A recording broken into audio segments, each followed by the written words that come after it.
Mau menambah wawasan tentang makanan internasional? Atau mau icip-icip makanan dari negara lain? Nah, ada yang seru nih di Universitas Syah Kuala, karena untuk beberapa hari ke depan ada event International Food Festival.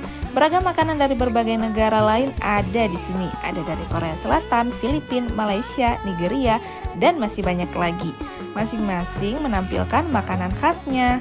Duh, pokoknya pecinta kulineran jangan sampai lewatkan event ini.